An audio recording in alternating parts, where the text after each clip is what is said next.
à toutes et à tous ma team, j'espère que vous allez bien. Aujourd'hui pour cette nouvelle vidéo, on se retrouve pour la présentation complète de l'étape 11 de la Vuelta 2020, le Tour d'Espagne 2020. Donc une étape de montagne aujourd'hui au programme pour les coureurs qui reliera la ville de Villaviciosa à l'alto de la Farapona. Alors étape 11 de cette Vuelta et une très belle étape de montagne au programme avec pas moins de 5 ascensions au programme et les 4 dernières seront en première catégorie, des ascensions très pentues à chaque fois et qui attribueront beaucoup de points également pour le maillot de meilleur grimpeur qui pourra se jouer quand même beaucoup dans cette étape. Il y aura encore d'autres étapes de montagne mais là c'est vrai qu'il y a énormément de points d'attribuer justement pour ce maillot de meilleur grimpeur. Et l'arrivée sera donc au sommet de l'alto de la Farapona. Et ça permettra tout simplement une belle explication, je pense, entre les favoris. Peut-être deux courses dans la course, une course pour la victoire d'étape et une course pour le général derrière. Au niveau de l'analyse des cols et des côtes, alors, qu'est-ce qu'on a là? On a l'alto de la Campa.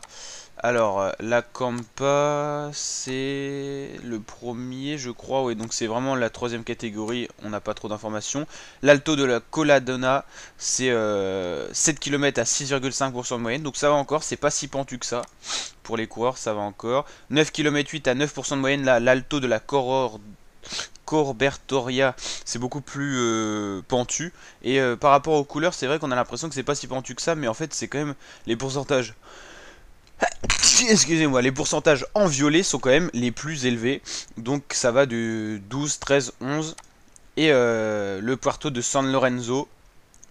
Donc là 10 km à 8,6% de moyenne. Et l'ascension finale qui est assez longue. Elle est 16,5 km à 6,2% de moyenne. Mais la partie finale est très pentue. C'est parce qu'il y a des petits faux plats montants et des petites redescentes au milieu du col. Mais en vrai globalement il est très pentu.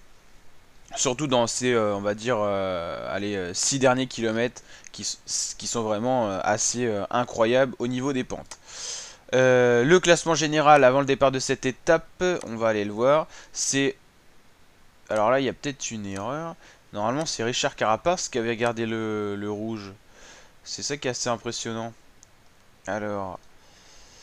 Apparemment on nous signale Primoz Roglic en rouge, mais pour moi c'était Richard Carapace qui avait gardé le rouge, Dan Martin, et voilà le top 10 normalement comme ça.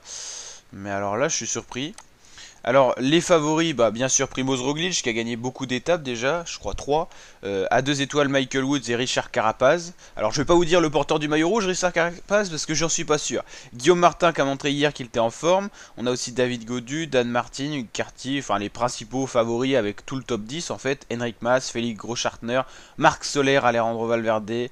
Marc Soler qui a été mis 2 fois, il a peut-être 2 fois plus de chances de gagner. Esteban Chavez, Wout Poels, Miguel Nieve, George Bennett, Gorka Izagirre, encore David de la Cruz. Alors là, je suis sceptique, je croyais que Richard Carapaz avait gardé le maillot rouge. On va regarder ça, on va vérifier. Je peux pas vous laisser dans une information qui est pas sûre. Et prend le maillot rouge, j'ai l'impression. Et prend le rouge à Carapaz. Donc voilà, Primoz Roglic prend bien le maillot rouge. C'était pas signalé comme ça hier quand j'ai fait le résumé. Il avait 3 secondes de retard. Normalement, Primoz Roglic, finalement, il passe maillot rouge. Donc voilà, il reprend le rouge.